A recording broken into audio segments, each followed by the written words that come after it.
온종일 우울하고 가슴이 답답하고 마음의 병이 깊어져도 병원 가기를 꺼리는 분들 많으시죠? 증상이 심해져도 이렇게 생각을 하시는 분들 많으실 겁니다. 마음을 더 강하게 먹으면 나아지겠지. 그런데요, 그렇지가 않다고 합니다. 보건복지부가 공개한 내용을 보면요.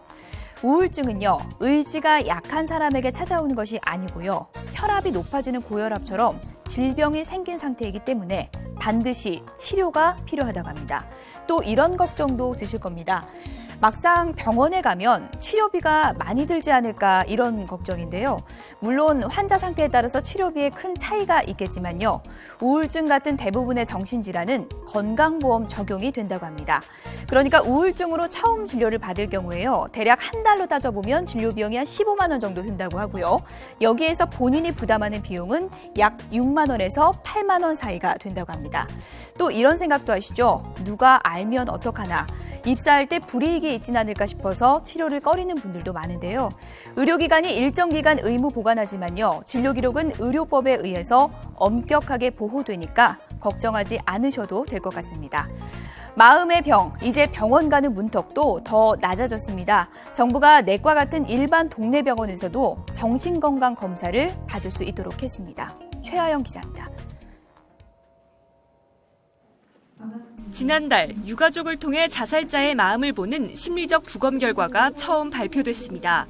스스로 목숨을 끊은 사람 10명 가운데 8, 9명은 정신질환을 앓았는데 사망 한 달 이내에 정신의료기관을 이용한 사람보다 불면증 등으로 동네 의원을 찾은 사람이 더 많았습니다.